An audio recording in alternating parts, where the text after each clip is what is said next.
आदेश 32A ये छोड़ दिया है।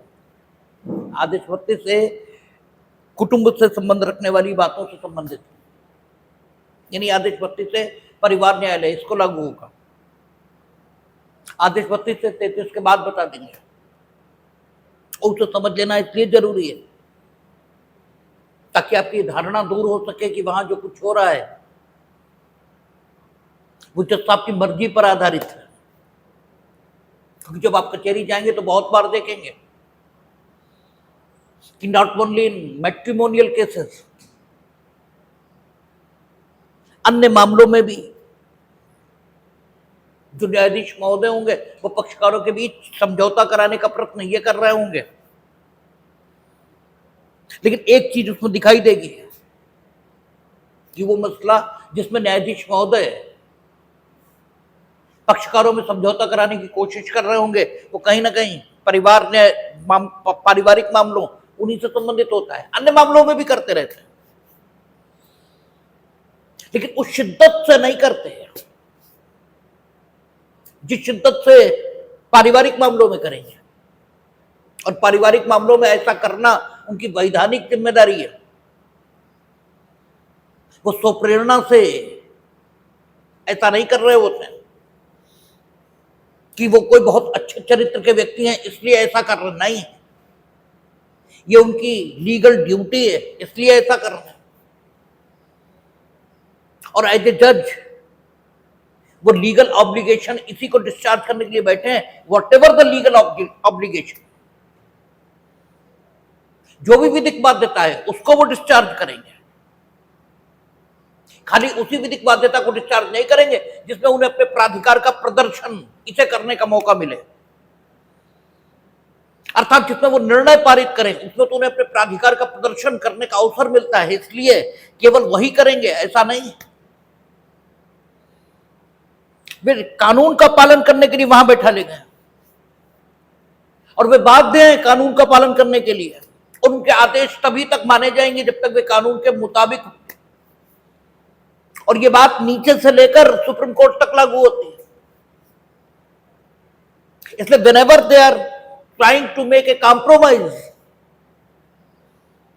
between the parties, when the dispute is related with the family matter, तब वो अपनी वैधानिक जिम्मेदारी उसका निर्वहन करने का प्रयत्न कर रहे हैं। ये आपको आदेश 32A से दिखाई देगा। और पारिवारिक मामले कौन कौन से समझे जाएंगे ये भी इसमें लिखा है, और ये भी इसमें लिखा है कि न्यायालय वादी और प्रतिवादी द्वारा अभिकथित तथ्यों की जांच ये कर सकता है। तो वो जो बुलाकर पूछते हैं कि क्यों झगड़ा हो रहा है, तो वो ऐसे ही नहीं पूछ रहे हैं। It is also the legal obligation of themselves, वो भी उनकी वैधानिक जिम्मेदारी है। उनकी वो वैधानिक जिम्मेदारी कहां पर अधिनियमित है इसकी जानकारी आपको न हो, इससे कोई फर्क नहीं पड़ता, लेकिन वो है वैधानिक जिम्मेदारी है। कोई चीज किसी उस रूप में जिस रूप में वो है आप नहीं जानते हैं कि वो उस रूप में, इससे उसका रूप परिवर्तित नहीं होता, वो वैसे ही रहती है। तो आदेश 32A कुटुंब के मामलों से संबंधित है, और ये बेयर प्रोविजन के तौर पर प्री वगैरह में पूछा जाता है। 27A भी पूछा जाता है और 32A भी पूछा जाता है, लेकिन बेयर प्रोविजन के रूप में। हमने कहा था कि 26 तक तो इंपॉर्टेंट है ही, 27 में सरकार के विरुद्ध जो वाद है उसके सबस्टेंटिव जो प्रोविजन धाराओं में है वो ज्यादा इंपॉर्टेंट है। हम ये नहीं कह रहे कि सब 27 नहीं पूछा जाएगा, लेकिन अब तक जो ट्रेंड रहा है वो हम बता रहे हैं। और सैनिकों, नौसैनिकों और वायुसैनिकों के विरुद्ध वाद यानी 28, निगम के विरुद्ध वाद यानी 29, फर्मों के विरुद्ध वाद यानी 30, न्यासियों, निष्पादकों आदि के विरुद्ध वाद यानी 31, और फिर 32 नहीं 32A, और 27 नहीं 27A। ये बेयर प्रोविजन के रूप में अब तक पूछे गए। तो इसलिए कायदा तो ये कहता है कि 32A इतने से आपका काम चल जाना चाहिए, जितना बोल दिया गया। लेकिन फिर भी जब सब कुछ बताया ही जा रहा है तो 32A छोड़ देने से भी कोई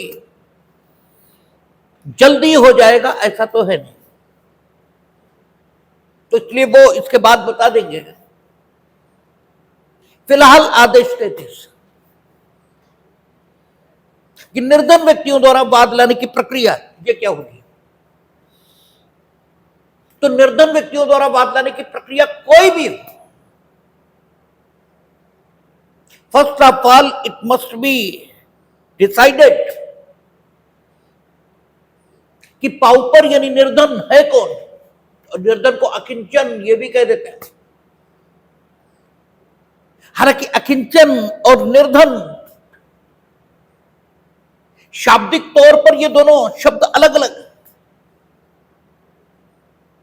ठीक है। अकिंचन शाब्दिक अर्थ उसका निकालेंगे तो उसका अर्थ ऐसे निकलता कि जिसके पास कुछ भी नहीं है, वो सिर्फ अपनी जरूरतें जो पूरी कर रहा है वो दूसरों के आधार पर कर रहे हैं। दूसरे जो कुछ दे देते हैं उसके आधार पर उसकी जरूरतें पूरी होती, स्वयं ही हैज नथिंग, उसके पास कुछ भी नहीं है। और जहां तक निर्धन का सवाल है तो निर्धन ऐसा नहीं होता कि उसके पास कुछ नहीं है। निर्धनता सापेक्ष है। समाज के जो अन्य व्यक्ति हैं उनके मुकाबले उसके पास उपलब्ध साधन कम है, इसलिए उसे निर्धन कहा जा रहा। हिंदुस्तान में जो निर्धन कहा जाएगा, ठीक है, वो जरूरी नहीं बांग्लादेश में निर्धन कहा जाए, ये दुनिया के अन्य गरीब देशों में जो निर्धन कहा जाए। और ऐसे ही अमेरिका में जो निर्धन कहा जाएगा वो हमारे यहां बड़ा आदमी कहा जाएगा। वहां उसे निर्धन कहेंगे जिसके पास एक कार है, हमारे यहां उसे बड़ा आदमी कहेंगे जिसके पास एक कार है, वहां एक व्यक्ति के पास 10 कार है। हम एक बात कह रहे हैं, हो सकता न भी हो तथ्य के तौर पर कि एक व्यक्ति के पास 10 कार है, तथ्य के तौर पर नो, लेकिन 10 टू, ठीक है, हम केवल समझाने के लिए ये बात कह रहे हैं। तो निर्धनता ये सापेक्ष है, समाज के अन्य व्यक्तियों की तुलना में निर्धनता का आकलन ये किया जाता है। और जहां तक दिवालिया का सवाल है उसके संबंध में भी आपको बताया गया कि दिवालिया, इसमें करोड़ों की संपत्ति हो सकती है, लेकिन इसकी जो देनदारी होती है वो उससे अधिक होती है जितनी संपत्ति इसके पास उपलब्ध है। वो संपत्ति इसके पास उपलब्ध है या इसके लेनदारों के पास उपलब्ध है, यानी जिससे इसे लेना है उनके पास उपलब्ध है। इससे फर्क नहीं पड़ता क्योंकि इसे जिससे लेना है वो भी अंततः इसकी संपत्ति है। तो इसके पास जो संपत्ति है उससे अधिक देनदारी इसके ऊपर है। इसलिए जब हम देखेंगे तो दिवालिया के पास निगेटिव प्रॉपर्टी है, माइनस में प्रॉपर्टी है, और निर्धन के पास कितनी भी कम हो लेकिन प्लस में प्रॉपर्टी है, पॉजिटिव प्रॉपर्टी है, ठीक है। तो निर्धन, दिवालिया, अकिंचन ये अलग अलग शब्द हैं। भाषाई दृष्टिकोण से देखेंगे तो इनके अर्थ अलग हो जाते हैं, और कानून में जब हम निर्वचन करते हैं शब्दों का तो उनका भाषाई अर्थ केवल तब तक लेते हैं जब तक स्वयं विधायिका ने उन्हें कोई अन्य अर्थ न दे दिया। और अगर अन्य अर्थ दिया है तो उनका भाषाई अर्थ कुछ भी हो, उन्हें उन्हीं अर्थों में लिया जाएगा जिन अर्थों में वे अधिनियम में प्रयुक्त हो गए। जैसे कल हम लोग चर्चा कर रहे थे फ्रस्ट्रेशन ऑफ द कॉन्ट्रैक्ट इस शब्द पर, तो कहता था कि जब करार असंभव हो जाए, करने के उपरांत करार असंभव हो जाए, यह विधि विरुद्ध हो जाए। तो आपसे कहा गया था कि दुनिया परिवर्तनशील है और परिवर्तन होते रहेंगे। दुनिया में परिवर्तन होंगे, मीनिंग देयर भाई दुनिया की परिस्थितियों में परिवर्तन होंगे। दुनिया तो वैसी की वैसी रहती है। दुनिया की परिस्थितियों में लगातार परिवर्तन होंगे। वचनदाता और वचन ग्रहीता ने परस्पर एक करार कर लिया, इसलिए दुनिया की गति रुक नहीं जाएगी। दुनिया की गति वैसे ही चलेगी। और हो सकता है वचनदाता ने जिन परिस्थितियों में वचन दिया हो, उन परिस्थितियों में बदलाव ये वचन के पालन का समय आते आते हो गया। तो सिर्फ इसलिए कि परिस्थितियों में बदलाव के कारण उस वचन का पालन अब वचनदाता के लिए कठिन हो गया है। वचनदाता वचन के पालन के लिए, ठीक है, पूर्णता अक्षम हो गया, क्योंकि वचन का पालन असंभव हो गया, यह नहीं माना जा सकता। परिस्थितियों की हर तब्दीली वचनदाता द्वारा दिए गए वचन को असंभव नहीं बनाती। ठीक है, कई बार स्थिति यह होगी कि वचनदाता ने जिस बात को करने का वचन दिया होगा वो आज भी हो सकती होगी, किंतु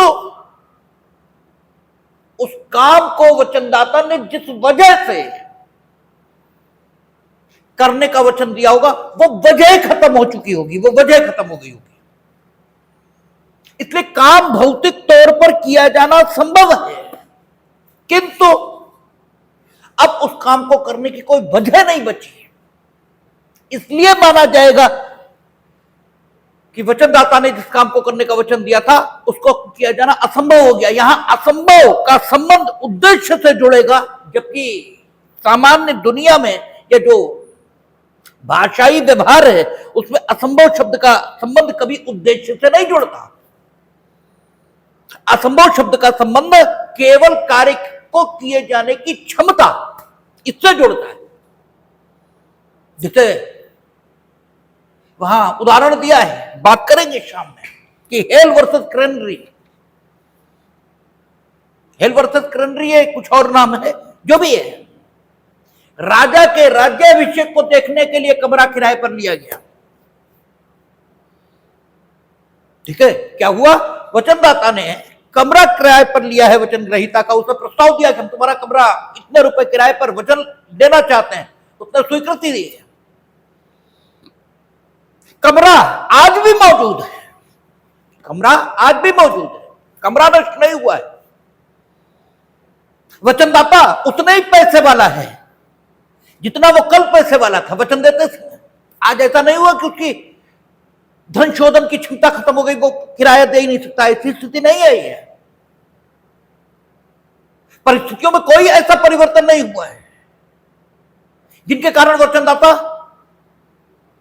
उस कमरे को किराए पर ले ही ना सके, अर्थात उस कमरे का किराया न दे पाए, ऐसा परिवर्तन नहीं हुआ है परिस्थितियों में। लेकिन हुआ क्या है? राजा बीमार हो गया, राज्याभिषेक की सवारी निकली नहीं, तो भौतिक तौर पर संविदा का पालन असंभव नहीं हुआ। लेकिन फिर भी अगर संविदा के नैराश्य के सिद्धांत को लागू न कर दिया जाए तो यह अन्याय होगा। ठीक है, इसीलिए कहा जाता कि कानून के लोग जीनियस होते हैं, और इसीलिए चंद्रमा पर तुम भले ही हुआ हो लेकिन उसे जस्टिस नहीं बनाया जाता। जस्टिस बनने के लिए उन्होंने कहा नहीं, वो कुछ नहीं, 10 साल या तो अधिवक्ता के रूप में या 5 साल जजशिप के रूप में। और ऐसा नहीं कि जजशिप के रूप में 5 साल इसलिए रखा कि वो कुछ ज्यादा विद्वान होते हैं, नहीं, उसके पीछे भी कहा क्योंकि आप तो छोटे बड़े इसी रूप में चीजों को देखने के आदी हो जाते हैं। वो 5 और 10 का फर्क इसलिए क्योंकि जज के रूप में जब आप बैठते तो आपके सामने बहुत सारे मामले आते हैं, अब बहुत सारी परिस्थितियों से परिचित होते हैं। और अधिवक्ता सिर्फ एक दिशा में प्रैक्टिस करता है, तो सिविल होगा, क्रिमिनल होगा, सर्विस मैटर होगा, कॉन्स्टिट्यूशनल प्रैक्टिस करता होगा, उसकी जो जानकारी होती है वो एक दिशा की होती है नॉर्मली, सामान्यतः। इसलिए 10 और 5 का फर्क रखा है। जब तक आप इस योग्यता को धारित नहीं करते तब तक आप जस्टिस नहीं हो सकते। आप परमाणु वैज्ञानिक हो सकते, नो डाउट हो सकते, क्योंकि देखना पड़ेगा ये असंभव शब्द यहां शाब्दिक तौर पर लागू नहीं हो सकता। ठीक है, तो शब्दों के शाब्दिक अर्थ अर्थात उनके जो भाषाई अर्थ हैं वो कुछ भी हो, लेकिन कानून में उन्हें जो अर्थ दे दिया जाता है उनका वही अर्थ कानून में समझा जाता है। तो निर्धनता चूंकि सापेक्ष होती है और किसी भी समाज में कोई निर्धन ये माना जा सकता है,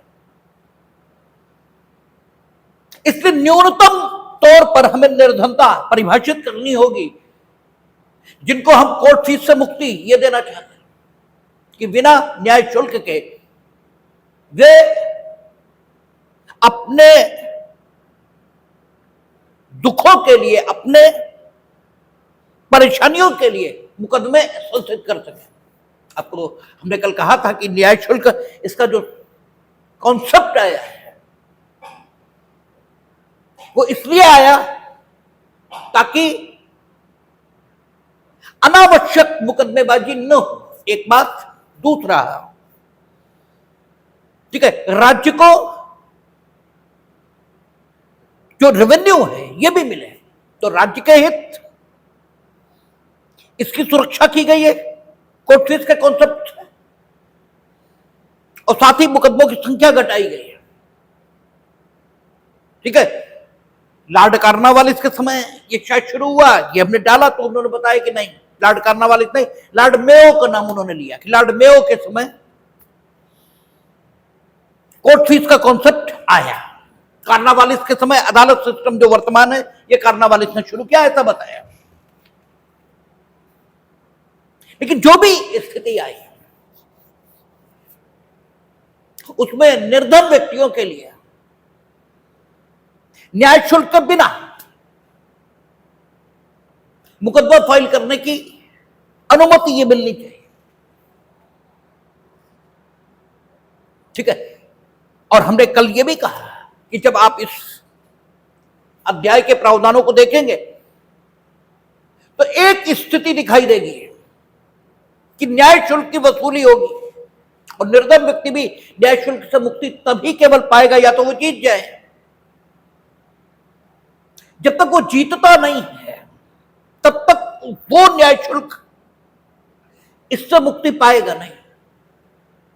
अगर मर भी जाएगा, सूट अबट भी हो जाएगा, तो भी उसकी संपदा से न्याय शुल्क की वसूली हो जाएगी।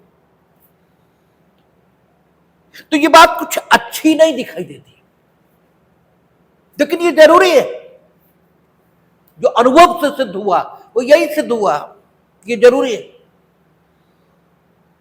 क्योंकि आप देखेंगे दीवानी में जैसे ही आएंगे, मानहानि का मुकदमा फाइल कर दो, 2 लाख रुपए मांग लो, जैसे बताओ 17,000 रुपए कोर्ट फीस जाएगी, तो उनकी मानहानि का मुकदमा दायर करने की जो, ठीक है, वो उनके अंदर जो इच्छा होती है वो तुरंत बैठ जाती है कि 17,000 तो कोर्ट फीस जाएगी, ऊपर से दायरे के खर्च होंगे अलग, और फिर हमारी फीस बताओ, अब दायर करें। ठीक है, और जिन मामलों में कोर्ट फीस कम है, जैसे इंजंक्शन सूट, व्यादेश के लिए मुकदमा आप लाना चाहोगे, तो सब्जेक्ट मैटर, जिस विषय वस्तु के संबंध में आप व्यादेश चाहते हो उसकी कीमत चाहे जितनी हो, अधिकतम जो कोर्ट फीस आपसे जाएगी वो 500 रुपया अधिकतम, यानी इससे कम ही जा सकती है, अधिकतम 500 रुपया। अगर आप अपनी स्थिति की घोषणा करवाना चाहते हो, यानी सेक्शन 34 ये सारे में है, मुकदमा लाना चाहते हो, तो विषय वस्तु की कीमत कुछ भी हो, अधिकतम जो कोर्ट फीस जाएगी 200 रुपए। इसलिए आप देखेंगे डिक्लेरेशन, इंजंक्शन, इनके मुकदमों की बाढ़ है कचहरी में। जिन मामलों में बढ़िया कोर्ट फीस जाती है उनमें वही आते हैं जिन्हें वाकई जरूरत है, अदरवाइज आते नहीं है। तो वाकई इससे मुकदमों की संख्या, इसे नियंत्रित करने में मदद ये मिली है। इसी लोक कल्याणकारी राज्य हो जाने के बाद भी कोर्ट फीस के कॉन्सेप्ट को खत्म नहीं किया गया। और क्रिमिनल में आप देखो रोज झूठे मुकदमे पड़ते हैं, क्योंकि 2 रुपए का टिकट लगाया, एप्लीकेशन लिखी, शुरू, तो रोज अपना कर रहे हैं। और वहां पहले तो खूब सारा पैसा चाहिए दायर करने के लिए, दायर, पहले तो दायर ही हो, ठीक है, दायर करने के लिए बहुत सारे पैसे चाहिए। फिर प्रतिवादी पर सम्मन की तामील, आदेश 5 हो गई तो हो गई, नहीं तो प्रतिस्थापित तामील करानी पड़ेगी। प्रतिस्थापित तामील न्यायालय के आदेश से समाचार पत्र में प्रकाशित करवाना पड़ेगा, उसी के बहुत पैसे जाएंगे। तो एक कठिनाई है, ठीक है। तो आदेश 33 बनाना भी जरूरी है, अन्यथा निर्धन व्यक्ति मुकदमा लाए कैसे। लेकिन आदेश 33 में जो लिखा है उसका कभी कभी दुरुपयोग भी हो सकता है कि वाकई निर्धन हो, मुकदमा उसने निर्धन के तौर पर सही दायर किया हो और अपनी बात साबित न कर पाया हो, तो हार गया हो, और हार जाने पर उससे कोर्ट फीस की वसूली कर ली गई हो आदेश 33 के प्रावधानों के मुताबिक, यह भी संभव है।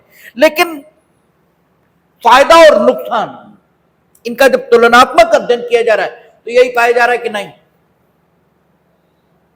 जो निर्धन व्यक्तियों से संबंधित नियम आदेश 33 में दिए गए वे लाभकारी सिद्ध हुए हैं, हानिकर सिद्ध नहीं हुए, ठीक है। इसलिए इस आदेश को असच बनाए रखा है।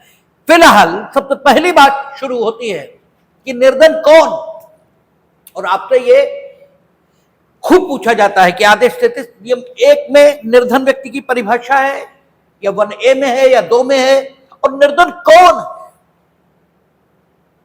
तो हमने कहा कि निर्धन वो नहीं है दिवालिया की तरह जिसके पास निगेटिव प्रॉपर्टी है, ठीक है। निगेटिव प्रॉपर्टी अर्थात 10 लाख की प्रॉपर्टी और 20 लाख देने, यानी -10 लाख, ये है उसके पास, निगेटिव प्रॉपर्टी नहीं। निर्धन वो है जिसके पास कितना भी कम क्यों ना हो लेकिन कुछ पॉजिटिव प्रॉपर्टी है, ठीक है ना। तो आदेश 33 नियम 1 कहता है निम्नलिखित उपबंधों के अधीन रहते हुए कोई भी वाद निर्धन व्यक्ति द्वारा संस्थित किया जा सकेगा।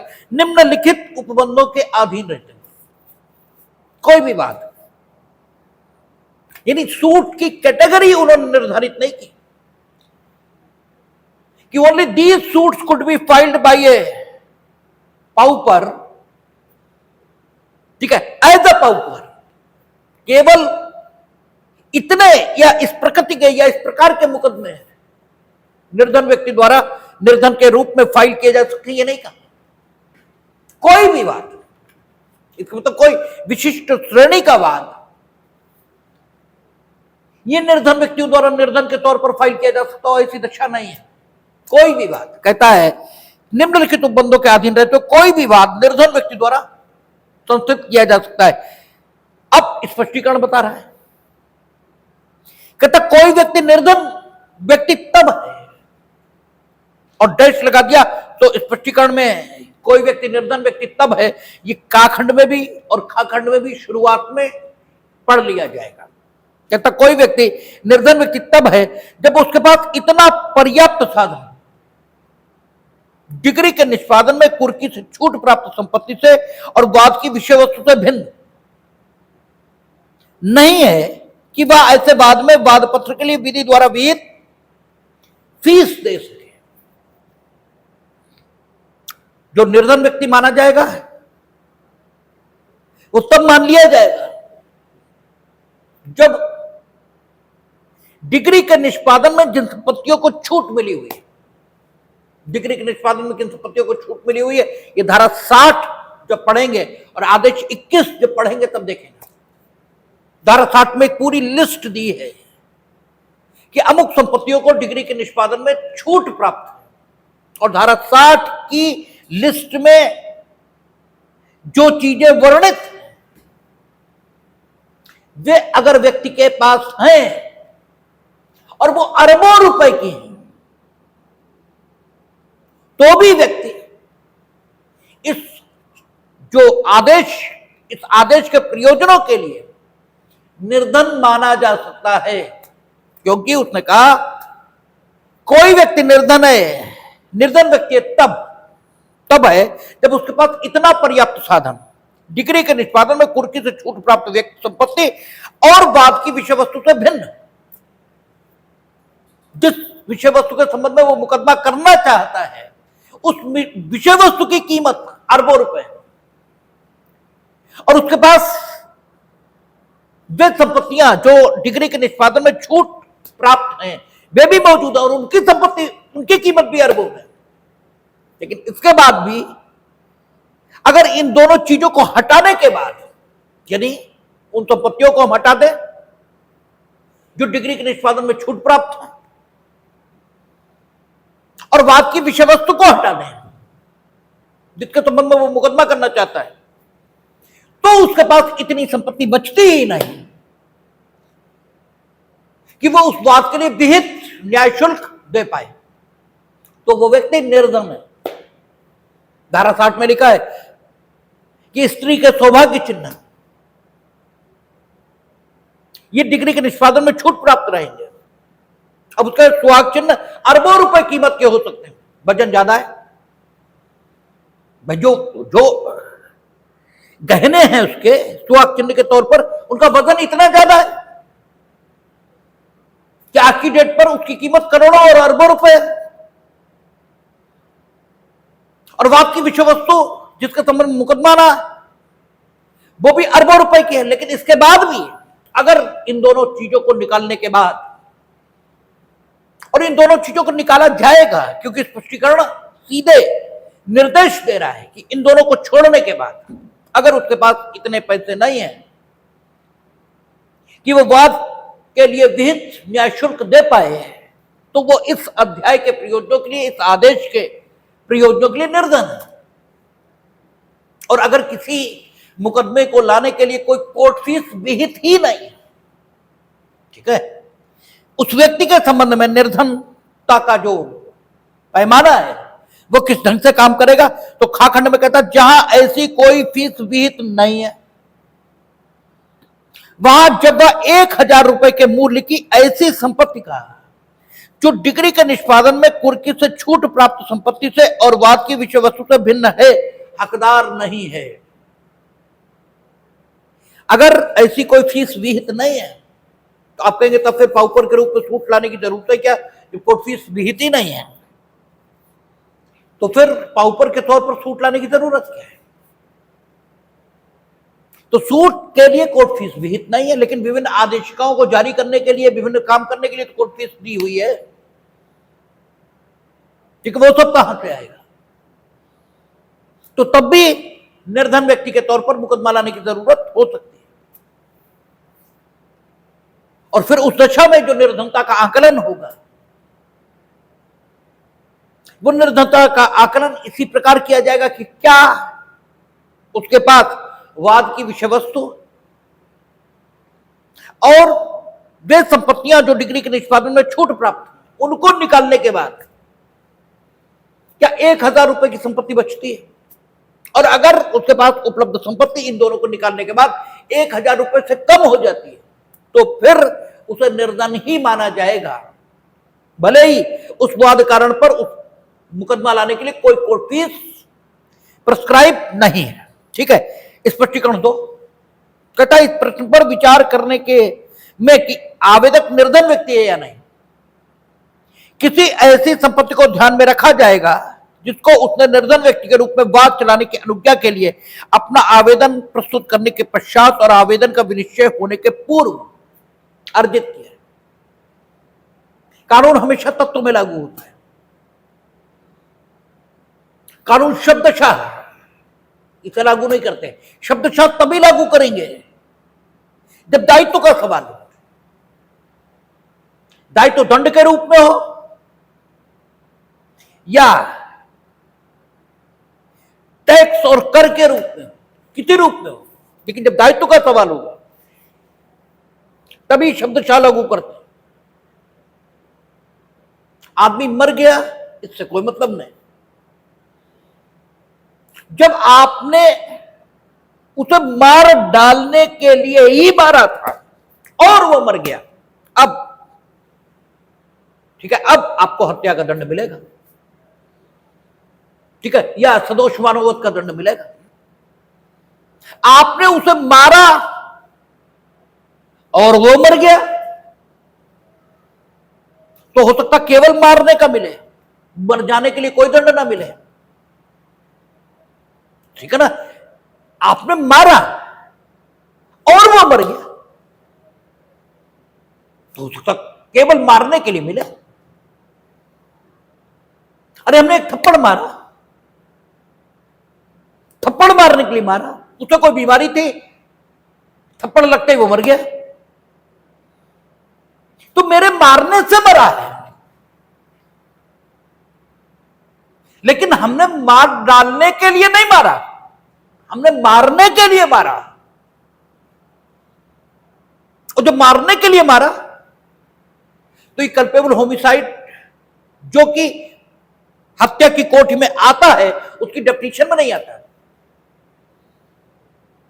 और जब उसकी डेफिनेशन में नहीं आता तो कुछ भी हो, मरे 100 बार मर जाए, क्योंकि दांडिक विधि में दायित्व यह उत्पन्न होता है दंड के तौर पर, और जहां दायित्व का सवाल होगा वहां कानून को शब्दशः लागू करेंगे।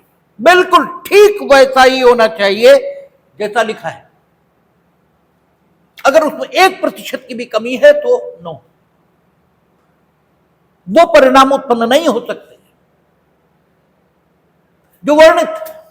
लेकिन जहां दायित्व के सवाल नहीं होते वहां कानून फिर शब्दशः लागू नहीं होता,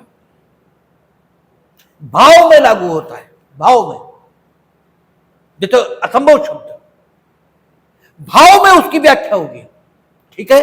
भौतिक रूप से कार्य का वचनदाता जिस काम को करने का वचन दिया है, वो काम भौतिक रूप से वचनदाता द्वारा हो सकता है।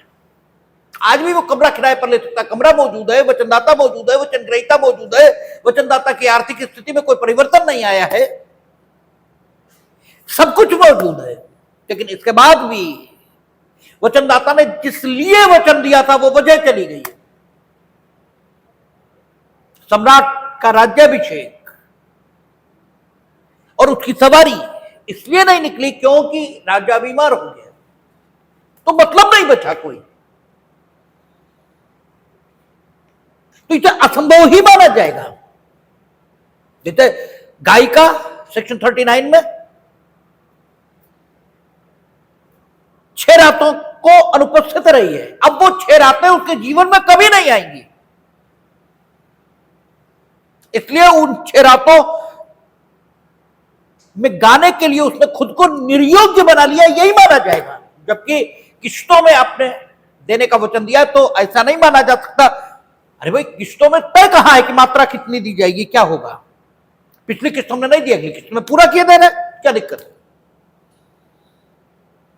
ठीक है। तो बातें कानून में अगर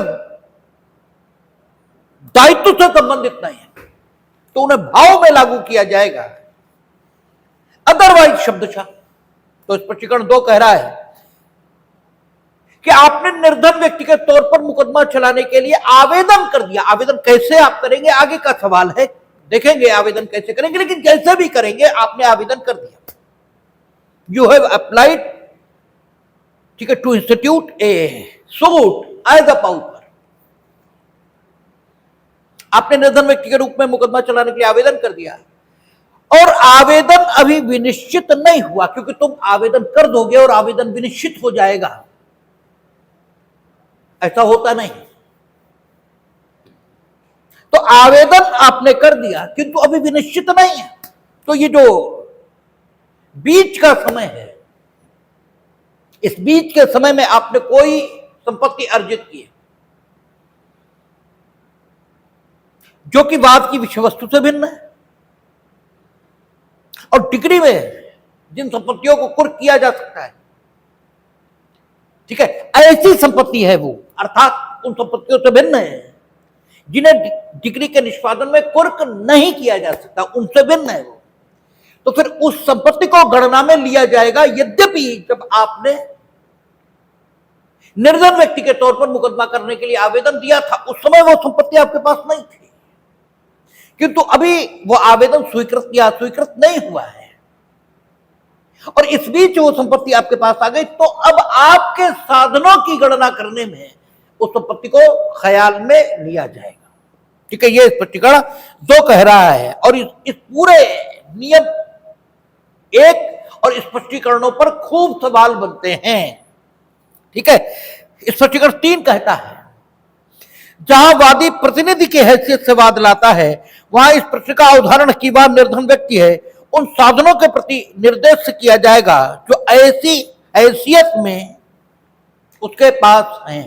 ठीक है, कहता है, where the plaintiff sues in a representative capacity, the question whether he is an indigent person shall be determined with reference to the means possessed by him in such capacity. यानी व्यक्ति के तौर पर, ठीक है, आप मुकदमा नहीं लाए, आप प्रतिनिधि के तौर पर मुकदमा लाए, आप कॉलेज के प्रिंसिपल के तौर पर मुकदमा लाए। ठीक है ना, नो डाउट प्रिंसिपल के अतिरिक्त आप एक व्यक्ति भी हैं, but you have not filed the suit in your individual capacity, you have filed that suit as the principal of that institution, meaning thereby you have filed that suit in your representative capacity. In the suit you are representing the principal, the college. ठीक है, तो representative capacity में आपके पास जो संपत्ति है उसको विचार में लिया जाएगा। इंडिविजुअल कैपेसिटी में आपके पास जो संपत्ति है उसे विचार में नहीं लिया जाएगा। इंडिविजुअल कैपेसिटी में आपके पास अरबों रुपए, इससे क्या होता है? जो मुकदमा आया वो इंडिविजुअल कैपेसिटी में थोड़े आया है। कॉलेज की आय क्या है? क्योंकि कॉलेज की जो आय होगी वो रिप्रेजेंटेटिव कैपेसिटी में आपके पास होगी। आप अपनी इंडिविजुअल कैपेसिटी में अर्जित संपत्ति का दुर्व्यय करें तो आपके खिलाफ कोई मुकदमा नहीं लिखेगा। आपकी संपत्ति फाड़ के फेंक दो, फाड़ के फेंकोगे मुद्रा है तब तो लिखेगा, लेकिन चाहे जिसे दे दो। ठीक है, इंडिविजुअल कैपेसिटी में आपकी जो संपत्ति है उसका आप दुर्व्यय करें, अपव्यय करें, चाहे जो कुछ करें, आपके खिलाफ कोई मुकदमा नहीं लिखना। लेकिन रिप्रेजेंटेटिव कैपेसिटी में आपके पास जो संपत्ति है अगर उसका दुर्व्यय किया तो हो सकता है आपराधिक न्यास भंग, जो कि 406, 407, 408, 409 के अंतर्गत दंडनीय था। तो आपकी परिस्थितियों के मुताबिक इनमें से किसी के लिए आप दंडित हो जाए। ठीक है ना, क्योंकि रिप्रेजेंटेटिव कैपेसिटी में जो कुछ होल्ड कर रहे हैं आप वो आपका नहीं है। आप जिसका रिप्रेजेंटेशन आज कर रहे हैं कल उसका रिप्रेजेंटेशन कोई और करेगा। तो संपत्ति आपकी नहीं है, वो as a principal whatever you are holding that is not your. ठीक है, दैट वो आपका नहीं है, आप सिर्फ उसकी न्यासी हैं, आप सिर्फ उसके ट्रस्टी हैं। आप पर ट्रस्ट किया गया है इसलिए, और ट्रस्ट क्या है हमने कई बार कहा कि विश्वास का एक स्वरूप जो विश्वास से एकदम अलग है। क्योंकि ट्रस्ट ये अपने में जो कुछ है उसे आप विश्वास से ही समझ सकते हैं, इसलिए कह दिया जाता है वो विश्वास का एक रूप है। अदरवाइज उसका विश्वास से कोई लेना ही देना नहीं। विश्वास बिल्कुल अलग बात है, श्रद्धा बिल्कुल अलग बात है, ट्रस्ट अलग बात है। जिसे हमने कई बार ना कहा कि ईश्वर असीम है, जैसे ये कहा जाता है तो आप असीम की कोई कल्पना ही नहीं कर सकते, क्योंकि असीम आपने कभी देखा ही नहीं। असीम का अर्थ होता है जिसकी कोई सीमा ना हो, और आप असीम का जो कॉन्सेप्शन आपके दिमाग में आता है वो बहुत बड़ा, बस इतना ही आता है। ठीक है, और बहुत बड़ा वो कितना भी बड़ा क्यों न हो उसकी सीमाएं जरूर होंगी, अन्यथा बड़ा और छोटा शब्द प्रयोग ही नहीं होता। और जिसकी भी सीमाएं हैं उसके लिए असीम शब्द का प्रयोग हो ही नहीं सकता। इसलिए असीम आपकी कल्पना के परे बात है, आपकी बुद्धि असीम को नहीं समझ सकती। और इसीलिए कहा जाता है कि ईश्वर को बुद्धि से नहीं समझा जा सकता। इसलिए जो बेवकूफ टाइप के सो कॉल्ड पढ़े लिखे गधे टाइप के लोग, चूतिया किस्म के लोग किसी साधु से अगर प्रश्न करते हैं कि ईश्वर क्या है समझाइए, तो वो कहते तक मत समझो, हमें नहीं समझाना। वो हाथ ही जोड़ लेता है, हमें समझाना ही नहीं, तुम अपने घर बैठो, हमें क्या जरूरत है तुम्हें समझाने की। और वो ये मान लेते हैं कि ये समझा इसलिए नहीं सकते क्योंकि ईश्वर नहीं है, जबकि सही बात यह है कि ईश्वर को समझाया ही नहीं जा सकता, क्योंकि ईश्वर बुद्धि के परे की बात है। और आप जो कुछ समझ सकते हो वो बुद्धि के मुताबिक समझ सकते हो। जब तक बुद्धि का उपयोग नहीं होगा आपकी समझ में कुछ नहीं आ सकता। और ईश्वर तभी समझ में आएगा जब बुद्धि समाप्त हो जाती है। बुद्धि का कोई मतलब नहीं है। बुद्धि असीम कैसे समझोगे? हम कहें असीम है, आप कैसे समझोगे तुम? ठीक है, असीम का तो अनुभव हो सकता है, बस आप शब्दों में उसे बांध ही नहीं सकते। तो जो निशब्द में समझा जा सकता है उसे शब्दों में कहा कैसे जा सकता है? जो चीज निशब्द में समझ में आती है वो चीज शब्द में कैसे आ जाएगी? इसलिए कुछ सो कॉल्ड पढ़े लिखे से बेवकूफ टाइप के लोग, वो जब जवानी में होते हैं तो इस प्रकार की बेवकूफी की बातें करते हैं, और जब आइंस्टीन की तरह मरते हैं तो वो कहते हैं कि नहीं कुछ तो है भाई। क्योंकि यहां तो जितना जाना तो फिर सिर्फ इतना ही जाना कि हमें कुछ नहीं मालूम, हमने कुछ भी नहीं जाना। ठीक है, कल वो हम देख रहे थे कि वो अमेरिका ने 1977 में एक यान भेज रखा है अंतरिक्ष। तो पहले तो कुछ मालूम ही नहीं था, जब वो यूरेनस तक पहुंचा है तब पता लगा कि यूरेनस जो हम समझते थे उससे बिल्कुल अलग है। और जाने कितने वर्षों से वो यात्रा कर रहा है, जाने कहां पहुंच गया है, अभी तक अंतरिक्ष का कोई और छोर मिला ही नहीं। तो ये पता लग रहा है कि हमने जो जाना है वो कुछ भी नहीं जाना, बस इस लेवल का है, इतना ही जाना जा सकता है, कुछ भी नहीं जाना। ठीक है, तो जो पढ़े लिखे से लोग होते हैं वो बाद में इन चीजों को अनुभव करते हैं कि वाकई कुछ है जो हम समझ नहीं सकते, हमारी समझ के परे है, और उसी को ईश्वर कहा जाता है क्योंकि वो बुद्धि के परे की बात है। ठीक है, तो कानून इन दशाओं में, जबकि आपने उसके बाद कोई संपत्ति अर्जित कर ली, आवेदन करने के बाद निर्धन के रूप में बात लाने के लिए आवेदन करने के बाद कोई संपत्ति अर्जित कर ली, तो उसे भी गणना में ले लेगा। किस बात के लिए? कि आप वाकई सूट लाने के लिए निर्धन हो या नहीं। ठीक है, अब स्थिति यह है कि वाकई आप निर्धन हो। ठीक है, वाकई आप निर्धन और निर्धन व्यक्ति के रूप में बाद लाना चाहते हो, लेकिन आपके कहने के आधार पर यह कैसे मान लिया जाए कि आप निर्धन हो? तो तभी कह देंगे क्या? हमने कहा ना, कानून तो दुष्टों को ध्यान में रखकर बनाया गया, भले आदमी को रख के ध्यान में थोड़ी बनाया गया। जो कमीन टाइप के लोग हैं उन्हें ध्यान में रखा गया है और फिर कानून बनाया गया है। तो इसलिए जो निर्धन नहीं है वो भी आके कह देगा हम तो निर्धन है, हमें तो कोर्ट फीस से मुक्ति मिलनी चाहिए। अब आप कहेंगे तो जांच कर लेना, तो जांच में तो समय बर्बाद होगा। ठीक है, जांच में तो समय बर्बाद होगा, और समय बर्बाद करना यदि मजबूरी हो तब बात अलग है, तब तो अलग है, तब तो मजबूरी है, तो जो मजबूरी है वो तो करना ही पड़ेगा। लेकिन अगर बचाया जा सकता है तो बचाया जाना चाहिए। और इसी अवधारणा पर क्रिमिनल में इन्वेस्टिगेशन और इंक्वायरी ये रखे गए। आप किसी का विचारण करना चाहते हो अपराध करने के आरोप पर, और अपराध करने के आरोप पर विचारण की जो प्रक्रिया आपने बनाई है वो अत्यंत कठोर है।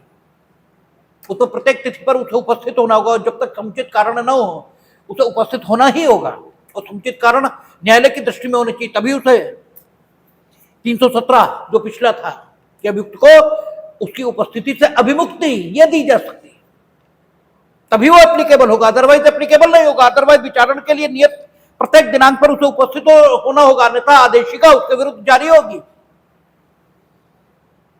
और दो अवसरों पर तो उसे उपस्थित होना ही होगा, आरोप और अभियुक्त की परीक्षा, उस पर तो आना ही होगा। और कहीं नीचे से गलत निर्णय हो गया तो जेल जाएगा, फिर अपील में भले ही छूट जाए, मामला मुश्किल है। तो इसलिए किसी को अपराध करने के आरोप पर विचारित किया जाए, इसके लिए प्राइमरली एक प्रक्रिया चलाई जाए। उस प्रक्रिया में अगर हम ये पाए कि पहली नजर में भाई गड़बड़ लग रहा है, पहली नजर में तो लग रहा है इसने कुछ गड़बड़ किया है, तो हम उसे विचारण के लिए मजबूर करें। यद्यपि यह भी हो सकता है कि विचारण चलाने के लिए जो प्रक्रिया इन्वेस्टिगेशन या इंक्वायरी के तौर पर हमने चलाई, उसमें जिन्होंने यह निर्णय किया कि पहली नजर में गड़बड़ लग रहा, उनकी दृष्टि में दोष हो, यह भी संभव है, यह भी संभव है। ठीक है, यह भी संभव है कि वो गलत हो, लेकिन फिर भी अब मजबूरी की बात आ जाती है। तो इन्वेस्टिगेशन इंक्वायरी इसीलिए कराई जाती है ताकि ये जाना जा सके कि विचारण के लिए कोई आधार है या नहीं, ताकि व्यक्ति को एकदम कठोर प्रक्रिया का सामना करने के लिए विवश न किया जाए। ऐसे यहां है, हम एक छूट देने जा रहे हैं निर्धन व्यक्ति को, और उससे न्यायालय शुल्क, इसका नुकसान होगा, अर्थात राजस्व की हानि होगी, अर्थात राज्य को नुकसान पहुंचेगा। राज्य सिर्फ सरकार नहीं है, न्यायालय भी है, न्यायालय भी राज्य है, वो भी राज्य की शक्ति का उपयोग कर रहा है। वो तो ये है कि राज्य की जो बात है वो आखिर रखे कौन, जैसे तुम्हारे दिमाग में जो कुछ चल रहा है उसे लोगों के सामने कौन रखे, तो हाथ और पैर ये रखेंगे। ठीक है, तो हाथ और पैर किसका प्रतिनिधित्व करेंगे? वो स्वतंत्र नहीं है, वो मस्तिष्क का प्रतिनिधित्व कर रहे हैं। ठीक है, तो राज्य का ही प्रतिनिधित्व न्यायालय भी कर रहा है और राज्य का ही प्रतिनिधित्व सरकार भी कर रही है, तो राज्य को नुकसान हो रहा है न्यायालय शुल्क का। इसलिए आपको न्यायालय शुल्क इससे मुक्ति दी जाए या न दी जाए, इसके लिए विस्तृत जांच तो हम बाद में करवाएंगे, विस्तृत जांच तो बाद में करवाएंगे। पहले प्राइमरली ये देख लिया जाए, ठीक है, प्राइमरली ये देख लिया जाए कि वाकई क्या इस लायक हो, क्योंकि नियम एक बता रहा है ना कि आपके पास डिग्री के निष्पादन में छूट प्राप्त संपत्तियां, ठीक है, और वाद की विषय वस्तु, इसे छोड़कर या तो 1000 रुपए न हो, और या फिर वाद के लिए विहित न्यायालय शुल्क ये न हो, तो हम आपसे ही चलो पूछ लेते हैं। ठीक है, आपसे ही पूछ लेते हैं कि भाई आप जरा बताइए आपके पास कौन कौन सी संपत्तियां हैं। ठीक है, आप जो प्लेंट फाइल करोगे, हालांकि प्लेंट अभी नहीं कर सकते क्योंकि प्लेंट तो तब उसे मानेंगे हम जबकि वाद दायर हो जाए। अभी वाद दायर नहीं हो रहा, अभी वाद दायर करने के लिए निर्धन व्यक्ति के रूप में वाद दायर करने के लिए आवेदन करने जा रहे हो आप, अभी वाद दायर नहीं, इसलिए उसे वाद पत्र नहीं कहेंगे। ठीक है, लेकिन हम वाद पत्र उसे इसलिए कह दे रहे हैं क्योंकि आगे के नियमों में यह लिखा है कि ये आवेदन जैसे ही मंजूर होगा वैसे ही इसे वाद पत्र समझ लिया जाएगा। और आगे के नियमों में यह भी लिखा है कि इस आवेदन को तैयार करते समय आप उन्हीं विशिष्टियों को इस आवेदन में देंगे जो वाद पत्र में दी जाती हैं। ठीक है, बस केवल एक अंतर आएगा कि उसके साथ, उस आवेदन के साथ एक सूची संलग्न आप करेंगे और उस सूची में अपनी जो संपत्तियां हैं उनका वर्णन करेंगे और उनका कैलकुलेटेड यानी प्राक्कलित मूल्य यह दर्शित करेंगे। ठीक है, इसलिए हम उसे वाद पत्र कह दे रहे हैं और कोई कारण नहीं। फर्स्ट ऑफ ऑल आप जो आवेदन दायर करेंगे निर्धन व्यक्ति के रूप में वाद दायर करने के लिए उसके साथ एक सूची संलग्न करेंगे अपनी संपत्तियों के और उनके कैलकुलेटेड मूल्य की, और उन मूल्यों को पहली बार न्यायालय के उस अधिकारी द्वारा जो लिपिक वर्गीय होगा, यानी क्लर्कल स्टाफ में होगा न्यायालय के, वो उसे जोड़ेगा और देखेगा कि क्या आपकी संपत्तियां वाकई नियम 1 में बताई गई सीमा से, ठीक है, कम है। और अगर वो पाता है कि नियम 1 में बताई गई सीमा से आपकी संपत्तियां वाकई कम है, तो वो उस आशय की रिपोर्ट, जिसे हिंदी में आख्या कहते हैं, वो लगा देगा और न्यायालय उस आख्या के आधार पर इस आवेदन को स्वीकृत या अस्वीकृत नहीं करेगा, ठीक है ना। इस आख्या के आधार पर न्यायालय उस आवेदन को इस प्रयोजन से स्वीकार कर लेगा कि अब विस्तार से जांच की जाएगी, ठीक है ना। अब न्यायालय क्या करेगा कि आपके आवेदन को यदि अलाउ किया जाए तो जिसे नुकसान पहुंचेगा, अभी तो आपने आवेदन काय के लिए किया है, पाउपर के तौर पर सूट फाइल करने का, ठीक है ना। जब अनुमति मिल जाएगी तब सूट फाइल होगा, ठीक है। और पाउपर के रूप में अगर आपने सूट फाइल किया तो नुकसान किसका होगा? राज्य का, यानी सरकार का, क्योंकि कोर्ट फीस नहीं देंगे आप ना। और जब वो सूट फाइल हो जाए तब प्रतिवादी का होगा, जो आपने डिपेंडेंट बनाया, ठीक है ना। तो फिलहाल न्यायालय शुल्क से या न्यायालय शुल्क न दिए जाने से जिसे नुकसान हो रहा है वो है राज्य यानी सरकार। यानी सूचना किसे जानी चाहिए? गवर्नमेंट लीडर को, कि वो आए और ये साक्ष्य रखे न्यायालय के समक्ष ये पाउपर नहीं, यदि वाकई वो नहीं, क्योंकि उसी को नुकसान पहुंचना है। और इनसे भी कहा जाएगा कि अपनी बात कहो भाई, तुम भी एविडेंस लाओ, बताओ कि तुम पाउपर हो या नहीं। और फिर इन दोनों को सुनने के बाद ये तय किया जाएगा कि ये निर्धन है या नहीं। तो प्रथमता, सबसे पहले जब आवेदन होगा तो प्रथमता हो सकता तुम जो सूची उपलब्ध कराओ उसी से तय हो जाए, गवर्नमेंट प्लीडर को बुलाने की जरूरत ही न पड़े, ठीक है ना। तो प्रथमता आपका आवेदन मंजूर किया जाए या न किया जाए, इस दृष्टिकोण से एक का बनाया गया। एक का क्या कहता है? निर्धन व्यक्तियों के साधनों की जांच। कहता है इस प्रश्न की हर जांच कि कोई व्यक्ति निर्धन व्यक्ति है या नहीं, जब तक कि न्यायालय अन्यथा निर्देश न दे, प्रथम बार में न्यायालय के मुख्य लिपिक वर्गीय अधिकारी द्वारा की जाएगी और न्यायालय ऐसे अधिकारी की रिपोर्ट को अपने निष्कर्ष के रूप में मान सकेगा या न्यायालय उस प्रश्न की स्वयं जांच कर सकेगा। तीनों शक्तियां न्यायालय को दे दी। न्यायालय अन्यथा निर्देश दे सकता है कि नहीं भाई इस तरीके से इनकी संपत्तियों की जांच कराओ, यह भी हो सकता पहली बार में, क्योंकि अन्यथा निर्देश न दे तब तक न्यायालय के प्रधान लिपिक द्वारा की जाएगी और न्यायालय स्वयं भी जांच करने का ठीक है निर्णय ले सकता है। और जब प्रथम बार में, सबसे पहली बार जांच ऐसे होगी, जैसे हमने कहा था कि क्रिमिनल में क्या हो रहा था कि जब आप परिवार फाइल कर रहे थे तो सबसे पहली बार जांच न्यायिक मजिस्ट्रेट कर रहा था, और जब वो पाता था कि प्रथम दृष्टया कार्रवाई के लिए पर्याप्त आधार है तो 204 में प्रोसेस जारी कर देता था। लेकिन उसके आधार पर चार्ज नहीं बन जाएगा, चार्ज के लिए आपको 244 में दोबारा से साक्ष्य देना पड़ता था, क्योंकि जब आपने पाया था कार्रवाई के लिए पर्याप्त आधार है तब अभियुक्त का पक्ष रखने वाला कोई नहीं था। और एक दिक्कत यह भी थी कि जो साक्ष्य देने की बात थी वो भी उस लेवल का साक्ष्य देने की बात नहीं थी जिस लेवल का साक्ष्य के अवसर पर, चार्ज के अवसर पर देना है। वहां शब्द प्रयोग अलग अलग है, इसलिए परिवादी का भी नुकसान हो जाएगा, इसलिए दोबारा से साक्ष्य दीजिए, ठीक है, और फिर आगे प्रक्रिया चलती है। तो ऐसे पहली बार न्यायालय आपके आवेदन की जांच करेगा और जब तक अन्यथा निर्देश न दे तब तक प्रधान वर्गीय जो मुख्य लिपिकीय अधिकारी है उसके द्वारा वो जांच की जाएगी और रिपोर्ट दी जाएगी और उसे अपने निष्कर्ष के तौर पर न्यायालय मान सकता है कि हाँ ठीक है, ये इस योग्य है कि अब गवर्नमेंट प्लीडर को बुलाया जाए।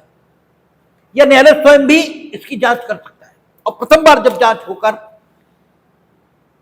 यह पाएगा कि तुम्हारा बेकार है मामला, कुछ नहीं, तुम निर्धन हो ही नहीं, तो यहीं पर रिजेक्ट, आगे किसी को बुलाने और आपके आवेदन की फर्दर इंक्वायरी करने की कोई जरूरत नहीं। लेकिन यह भी हो सकता है कि इस स्तर पर यह पाया जाए कि आप निर्धन के तौर पर मुकदमा लाने के लिए एलिजिबल है इस स्तर पर, लेकिन इस स्तर पर पा लिए जाने मात्र से ही आप निर्धन माने नहीं जा सकते, क्योंकि यहां पर जो कुछ देखा जाएगा वो सब कुछ वो देखा जाएगा जो तुम दिखा रहे हो, तुम जो बता रहे हो, ठीक है।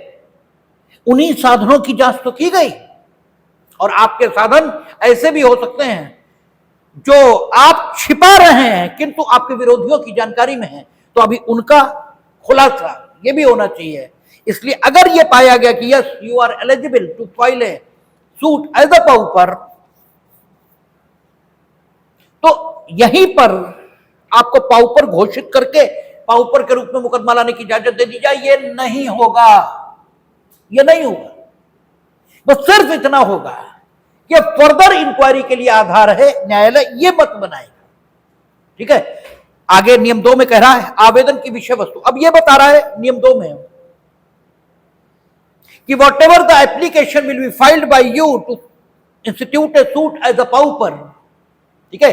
अभी एप्लीकेशन हम कह रहे हैं, क्यों आवेदन कहा जा रहा है, क्यों, क्योंकि अभी पाउपर के रूप में सूट लाने की अनुमति आपको नहीं मिली है और कोर्ट फीस आपने दी नहीं, इसलिए आपने जो कुछ प्रस्तुत किया उस वाद पत्र नहीं कह सकते, अभी उसे आवेदन ही कहा जाएगा, ठीक है।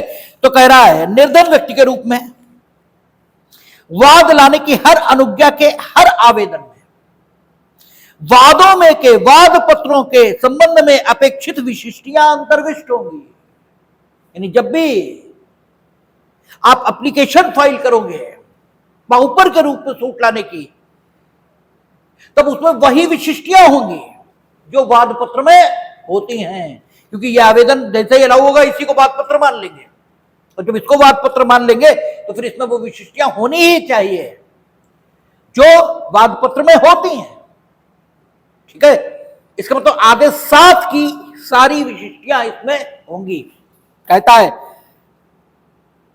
आवेदक की जंगम या स्थावर संपत्ति की अनुसूची उस संपत्ति के प्राकलित मूल्य के सहित उससे उपाबद्ध होगी, और वह उस रीति से हस्ताक्षरित और सत्यापित होगा जो अभिवचनों के हस्ताक्षरण और सत्यापन के लिए विहित, ठीक है। हम लोगों ने देखा था आदेश 617 था, शायद 617 नहीं 617 में संशोधन था, ठीक है। अभिवचनों का 715 है, 715 है शायद, आदेश 7 नियम 15 वाद पत्रों का सत्यापन, उसमें उन्होंने कहा है कि वाद पत्र सत्यापित किए जाएंगे। तो वैसे ही ये आवेदन जिसे कहा जा रहा है 715 615 617 में संशोधन 615, ठीक।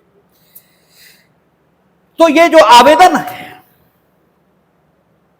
जो पाउपर के तौर पर छूट लाने के लिए आप प्रस्तुत कर रहे हो, जिसे आवेदन कहा जा रहा है, इनफैक्ट तो ये वाद पत्र ही है और उसी ढंग से तैयार होगा। कहीं भी रहा नियम 2 इसमें वो सब विशिष्टियां होंगी जो वाद पत्र में अंतर्विष्ट होती है।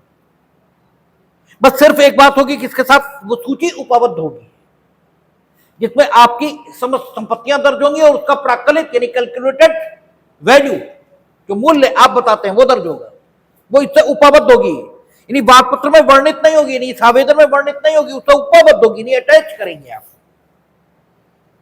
और इस आवेदन को उसी ढंग से हस्ताक्षरित सत्यापित किया जाएगा जिस ढंग से वाद पत्रों को किया जाता है, ठीक है। कहता आवेदन का उपस्थापन, अब इंस्टीट्यूशन इस एप्लीकेशन का कैसे होगा, तो इंस्टीट्यूशन के संबंध में कहता है कि व्यक्तिगत रूप से यह व्यक्ति उपस्थित होगा न्यायालय में, ठीक है। सामान्य वाद के संस्थित किए जाने के लिए व्यक्तिगत उपस्थिति नहीं अनिवार्य बताइए, ठीक है। कहा वाद पत्र उपस्थित करके संस्थित किया जाएगा, बस प्रत्येक वाद इतना का वाद पत्र उपस्थित करके। यहां कह रहा है जो पाउपर के तौर पर दायर करना चाहता है वो स्वयं उपस्थित होगा।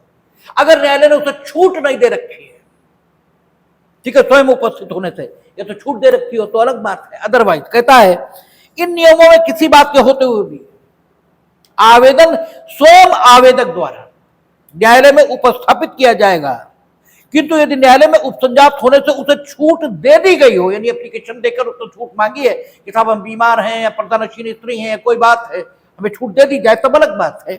ये छूट दे दी गई हो तो आवेदन ऐसे प्राधिकृत अभिकर्ता द्वारा किया जा सकेगा जो आवेदन से संबंधित सभी सारवान प्रश्नों का उत्तर दे सके और जिसकी उस रीति से परीक्षा की जा सके जैसे उस पक्षकार की जाती है जिसका प्रतिनिधित्व वह कर रहा है, यदि वह पक्षकार स्वयं उपसंजात हुआ होता।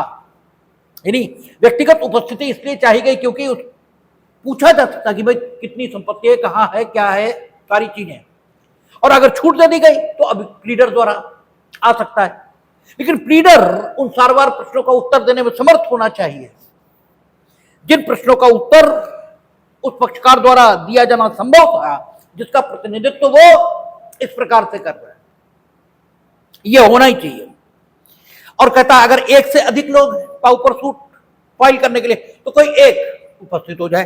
कहता परंतु जहां एक से अधिक वादी हैं वहां यदि आवेदन उन वादियों में से किसी एक द्वारा उपस्थापित किया जाता है तो यह पर्याप्त होगा। और नियम 4 उस बात का वर्णन कर रहा है जिसलिए नियम 3 में आवेदक की उपस्थिति व्यक्तिगत वाद पत्र उपस्थित करने के समय पर चाहिए गई है। ठीक है, उस उद्देश्य का वर्णन नियम 4 में मिल रहा है। कहता है जहां आवेदन उचित प्रारूप में है, यानी उचित प्रारूप यानी वाद पत्रों में जो विशिष्टियां हैं वो सारी चीजें उसमें हैं, सूची उपाबद्ध है, कैलकुलेटेड मूल्य लिखा हुआ है, उचित प्रारूप में है।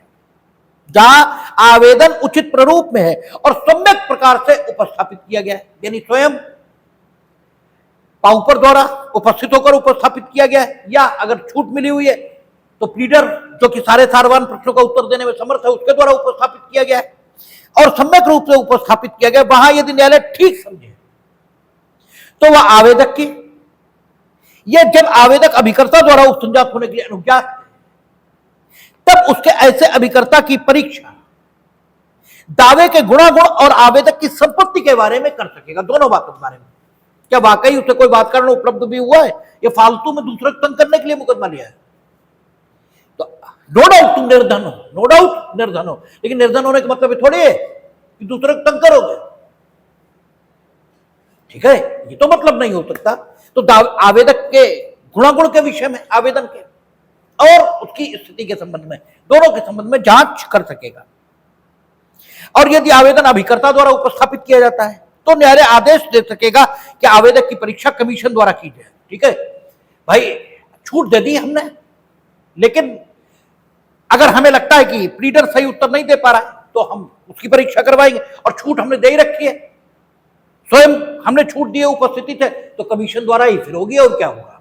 तो कह रहा है जहां आवेदन अभिकर्ता द्वारा उपस्थापित किया जाता है वहां यदि न्यायालय ठीक समझे तो वह आदेश दे सकेगा कि आवेदक की परीक्षा कमीशन द्वारा उस रीति से की जाए जैसे अनुपस्थित साक्षी की जा सकती है। ठीक है, वैसे की जाए। और तब धारा 75 रीड अलॉन्ग विद सेक्शन वो ऑर्डर 26, ठीक है, आदेश 26 कमीशन जारी होगा और उस प्रकार से परीक्षा होगी उस व्यक्ति की जो पाउपर के तौर पर आवेदन लाना चाहता है लेकिन स्वयं न्यायालय में उपस्थित नहीं हुआ और न्यायालय ने उसे छूट भी दे दी है। किस विषय पर? आवेदन के गुणागुण के विषय पर और उसकी संपत्ति के विषय पर। और ऐसा कब होगा? जब न्यायालय ठीक समझे। जरूरी नहीं न्यायालय ऐसा करेगा ही करेगा, और जब ये सब हो जाएगा तब या तो न्यायालय इस आवेदन को यहीं पर रिजेक्ट कर देगा, यहीं पर, और यहीं पर रिजेक्ट नहीं किया, ठीक है, यही शक्ति अगला नियम दे रहा है, आवेदन का नामंजूर किया जाना। ठीक है, या तो यहीं पर नामंजूर कर देगा, और नामंजूर यहीं पर हो गया तो बात खत्म हो गई। और जब नामंजूर नहीं होगा तब आवेदन की निर्धनता के बारे में साक्ष्य लेने के लिए दिन की सूचना, अब आगे कार्यवाही शुरू हो जाएगी। ठीक है, तो कल हमें लगता है ये समाप्त हो जाना चाहिए। देखिए